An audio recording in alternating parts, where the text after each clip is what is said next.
দুটো আজকে ঘটেছে। একটা ঘটনা হলো যে বিএনপির যে ভারপ্রাপ্ত মহাসচিব মিস্টার রুহুল কবির রিজভী তিনি আজকে বলেছেন, একটা অনুষ্ঠানে বলেছেন যে বিএনপি এখন আগের চেয়েও জনপ্রিয় ও শক্তিশালী রাজনৈতিক দলে পরিণত হয়েছে। এটা একটা স্টেটমেন্ট, এবং এটা কেন হয়েছে, কিভাবে হয়েছে তার উনি একটা ব্যাখ্যা দিয়েছেন। আরেকটা ঘটনা হলো আজকে দেখলাম যে তথ্য অধিদপ্তরের সরকারি তথ্য মন্ত্রণালয়ের সেখানে বইয়ের বড় উন্মোচন করা হয়েছে।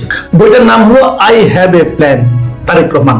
মানে তারেক রহমানের আই হ্যাভ এ প্ল্যান এই কথাটার উপর ভিত্তি করে একটা বই হয়েছে, এবং সেই বইটার মোড়ক আজকে উন্মোচন করা হয়েছে। এবং সেই মোড়ক উন্মোচন অনুষ্ঠান বইটা উন্মোচন করেছেন, বইটা নিয়ে দেখলাম সামনে দাঁড়িয়ে আছেন নতুন সদ্য নিয়োগপ্রাপ্ত তথ্যমন্ত্রী আন্দালিব রহমান পার্থ, তথ্য বিষয়ক উপদেষ্টা যিনি আছেন ডক্টর জাহিদুর রহমান, তথ্য মন্ত্রণালয়ের যিনি প্রতিমন্ত্রী আছেন তিনি, এবং তথ্য অধিদপ্তরে যিনি আপনার যে আছেন দায়িত্ব প্রধান তথ্য কর্মকর্তা যিনি আছেন আব্দুল আহমেদ, তারা ছিলেন। আরেকজন ভদ্র মহিলাকে দেখলাম, ওনাকে আমি চিনতে পারলাম না। এটা নিয়ে মোটামুটি বেশ কয়েকটা ভিডিও দেখলাম, ভিডিও নিউজ দেখলাম। আমি এই দুটো বিষয়ে একটু কথা বলতে চাই, এবং যে এই কারণে প্রথম যে কথাটা যে বিএনপি এখন আগের চেয়ে জনপ্রিয় এবং শক্তিশালী দল হয়েছে, এই কথাটার একটা পার্ট ঠিক আছে, হয়তোবা তাও শিওর না, সেটা হলো শক্তিশালী রাজনৈতিক দলে পরিণত হয়েছে, এইটুকু ঠিক আছে। কারণ এখন বিএনপির সঙ্গে সরকার যুক্ত হয়েছে, এখন বিএনপির সঙ্গে আইন শৃঙ্খলা রক্ষা মানে পুলিশ যুক্ত হয়েছে, বিভিন্ন বাহিনী বিএনপির সঙ্গে আছে, অতএব তো বিএনপি শক্তিশালী হবে, এটা স্বাভাবিক। বিএনপির বিরুদ্ধে কিছু কেউ বললে পরে তাকে মেরে দেবে।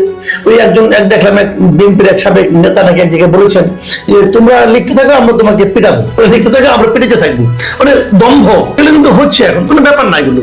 কাজে বিএনপি শক্তিশালী হয়েছে, সেই শক্তিটা কি ধরনের শক্তি সেটা নিয়ে আলাদা ব্যাখ্যা, ওই ব্যাখ্যায় আমি যাচ্ছি না, কারণ ওই ব্যাখ্যা গেলে রাত পোহায় যাবে। কাজে ওটা থাক, তারা শক্তিশালী হয়েছে না, তো কোনো সন্দেহ নাই। কিন্তু জনপ্রিয় কি হয়েছে বেসিক কথা দেখেন। জনপ্রিয় হতে হলে কি লাগে? বাগাড়ম্বর দিয়ে জনপ্রিয় হওয়া যায় না, কথার ফুল ঝুড়ি ছিটিয়ে জনপ্রিয় হওয়া যায় না। জনপ্রিয় হতে হলে জনপ্রিয়তে দুটো শব্দ, একটা জন আর একটা প্রিয়। মানে জনতা একটা অংশ, আর জনতার কাছে প্রিয় আরেকটা অংশ। জনতা কি আপনাকে ভালোবাসে দলকে? এখন আগের মতো অতটাই ভালোবাসে?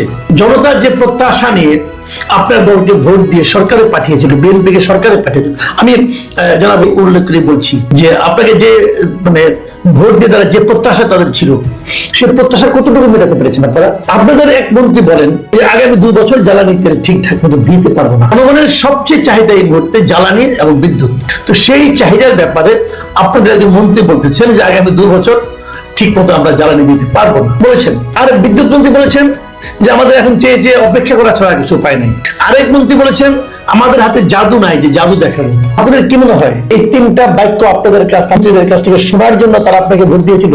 তারা কি এমন লোককে ভোট দিয়েছিল যে বলবে যে আগামী প্রত্যেকটা জিনিসের দাম বাড়বে? যখন একজন মন্ত্রী, কাউকে খোদ অর্থমন্ত্রী, উনি বলতেছেন, আমি শুনলাম কালকে একটা ভিডিওতে, উনি বলছেন যে প্রত্যেকটা জিনিসের এখন দাম বাড়বে, কারণ যেহেতু জ্বালানি তেলের দাম বাড়বে, সবকিছুর দাম বাড়বে।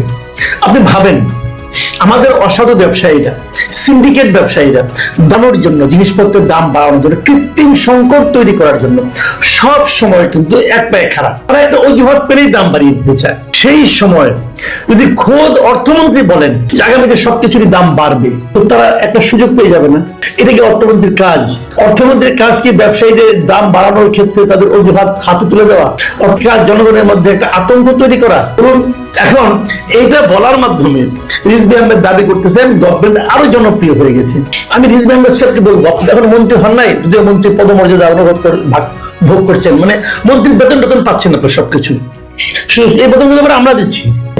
এই যত মন্ত্রীর পদমর্যাদা লোক আছে সবাই মন্ত্রীর মতো করে বেতন ভাতা, বাসা সব পান, এবং এই পুরো খরচটা কিন্তু গ্রহণ করি। তুমি মন্ত্রীর বেতন পান, পার্টি মহাসচিবের দায়িত্ব পালন করেন। ভারতেও কিন্তু অনেক, ভারতের একটু উদাহরণ দেবো, ভারতের বিজেপি পার্টি আছে, বিজেপির যিনি প্রেসিডেন্ট উনি কিন্তু মন্ত্রীর বেতন ভাতা পান না, উনি পার্টির কাছ থেকে টাকা পান। আমি বিএনপিকে অনুরোধ করবো, আপনি দলের এই লোকগুলিকে আপনি মন্ত্রী বেতন দিচ্ছেন কেন?